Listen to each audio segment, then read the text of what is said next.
Les sound heaters qui ont travaillé sur le sujet proposé par Bentana. Donc, sujet qui a été traité à la fois par des étudiants de l'Estia, de Bilbao et des étudiants de Jiangsu University from China. On peut les applaudir quand même parce qu'ils ont un peu traversé. Donc le sujet consistait à travailler sur le domaine de l'additive manufacturing, où en fait quand vous faites de l'impression 3D, vous obtenez vos pièces et vous devez enlever la poudre qui est autour des pièces. Et normalement c'est quelque chose que vous faites manuellement. L'idée c'était de voir si on peut le faire différemment. Donc qui c'est qui prend la présentation? Les slides pour faire avancer. Paf. Donc explique-nous comment on va dépoudrer tout ça. Dépoudrez-nous la scène, faites-vous plaisir. Donc bonjour à tous. Donc nous, ce sujet proposé par Ventana, donc c'est un système de dépoudrage des éléments issus de l'impression 3D, donc proposé par Benoît Tanqueret. Et donc nous, on est les sound editors, et donc Camille va vous présenter le sujet. Donc il s'agit d'une imprimante 3D qui va imprimer une pièce. Donc, par injection successive de résine et de sable, donc, qui va permettre à une injection, mais l'injection du métallique. Donc, l'objectif de notre projet, c'est de trouver une solution industrielle qui nous permettrait de dépoudrer le système facilement.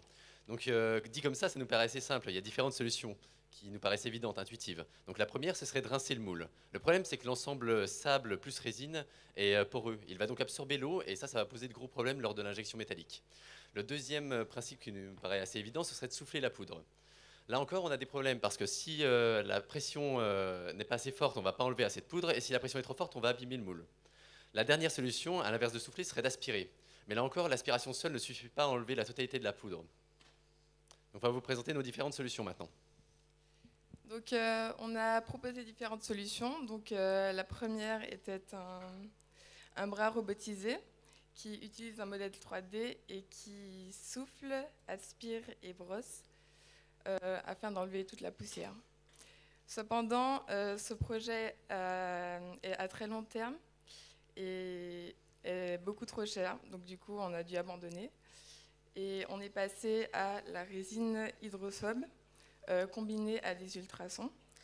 Donc, on a pensé d'abord à changer la propriété de la résine afin de la rendre hydrophobe, ce qui permettra de la plonger dans l'eau et d'éliminer les résidus par ultrasons. On a aussi pensé à utiliser un liquide semi-visqueux qui épouserait donc la forme du moule et qui attraperait la poussière, mais le moule n'absorberait pas donc, le slim. Cependant, ça nécessite des expérimentations plus avancées. Donc on s'est plutôt dirigé vers une solution plus réalisable à court terme, qui serait donc un pinceau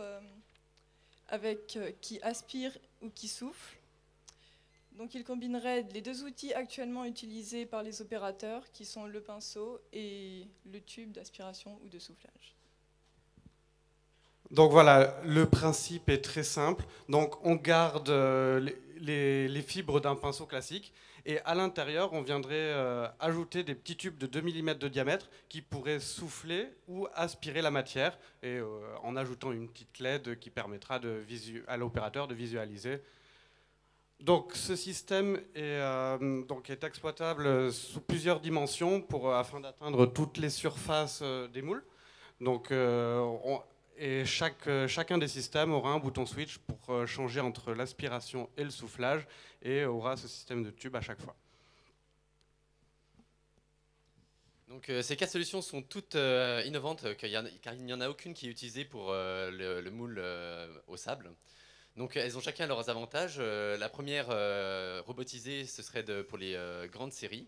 La solution 2 et 3, donc, avec un bain liquide et avec un liquide semi-visqueux, ont énormément de potentiel, mais elles ont besoin de tests en laboratoire. Et la troisième solution, c'est celle qui est la moins coûteuse, qui est la plus facile à mettre en œuvre et donc qui est la meilleure à court terme. C'est pour ça qu'on l'a retenu. Ok, merci beaucoup. De la même manière, vous avez un peu dépassé le temps de quelques secondes, voire un peu plus. Donc je vais...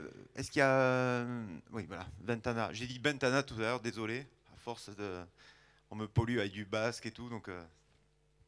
Oui, donc merci à cette équipe d'avoir travaillé, équipe pluridisciplinaire, hein, vous avez compris, et internationale surtout. Donc d'avoir effectivement mis en évidence des systèmes auxquels on n'a pas du tout pensé. Donc maintenant, charge à mes services de poursuivre ces investigations et de certainement mettre en œuvre des prototypes futurs pour vérifier effectivement si toutes ces bonnes idées tiennent la mer, comme on dit.